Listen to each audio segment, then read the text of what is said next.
नमस्ते। आर्यावर्त की कहानियाँ में आपका स्वागत है। हम पढ़ रहे हैं श्रीमद् भगवत गीता का अध्याय 6 आत्म संयम योग।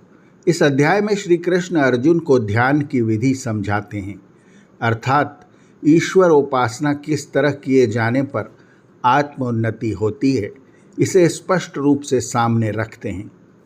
जब भगवान श्री कृष्ण स्वयं ईश्वर उपासना कैसे की जाए यह बता रहे हैं, फिर भी हम उनका उपदेश न मानकर मूर्ति पूजा, तंत्र मंत्र, घंटे, घड़ियाल, तीर्थ स्नान आदि को जीवन पर्यंत करते रहते हैं और कुछ भी प्राप्त नहीं कर पाते। यदि हम गीता के इस अध्याय को ही समझ लें तो हमारा जीवन सुधर सकता है। अब श्लोक क्रमांक 8 से।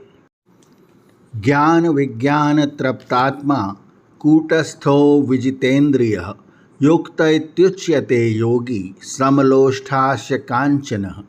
जिसकी आत्मा ज्ञान और विज्ञान से तृप्त हो जाए, जो विकार रहित स्थिति में रहता हो, जो अपनी इंद्रियों को जीत ले और मूल तत्व का ज्ञान हो जाने से जो मिट्टी, पत्थर, सोने, लोहे आदि को एक समान मानने लगे, उसी कर्मयोगी पुरुष को युक्त अर्थात सिद्धावस्था को प्राप्त हुआ कहते हैं।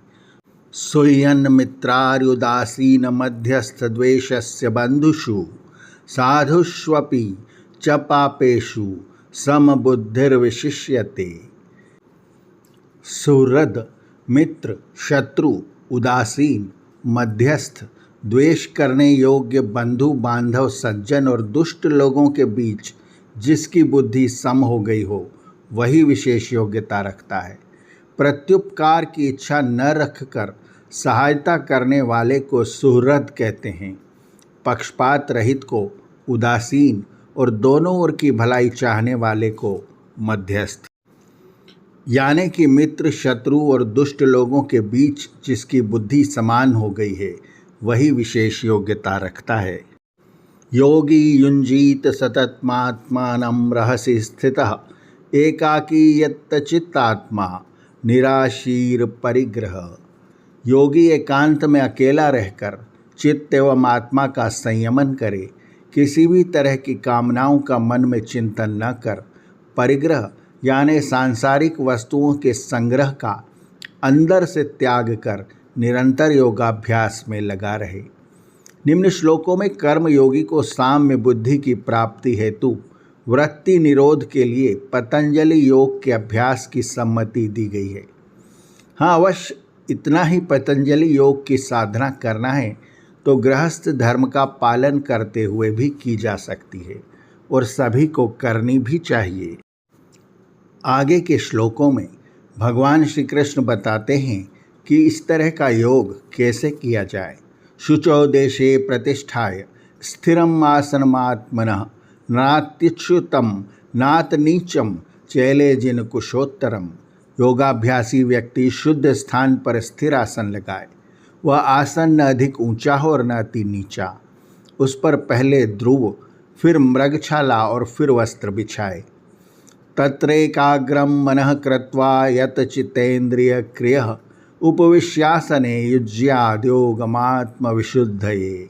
एकांत स्थान में उस आसन पर बैठ मन और बुद्धि को स्थिर करने के लिए चित्त और इंद्रियों के व्यापार को रोककर तथा मन और बुद्धि को एकाग्र कर आत्मशुद्धि हेतु वृत्ति निरोध स्वरूप पातंजलि योग का अभ्यास करें। समम काय शिरो ग्रीवम धारयन्न चलम स्थिरम संप्रेक्ष्य नासिकाग्रम स्वम दिशश्चानवलोकयन।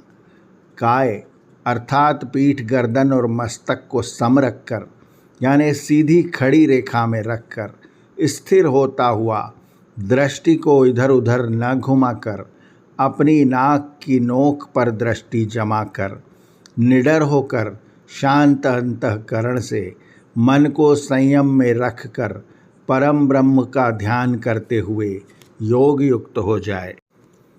पिछले श्लोकों की तरह भगवान श्री कृष्ण यहाँ पर आज्ञा चक्र यानी दोनों भ्रकटियों के मध्य में ध्यान करने के लिए बता रहे हैं।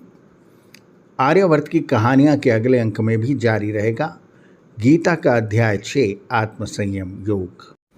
आर्यावर्त की कहानियाँ चैनल को सब्सक्राइब करें और बेल आइकन के बटन को दबाएं ताकि हम जब नया वीडियो लेकर आएँ तो उसकी सूचना आपको तुरंत मिल जाए।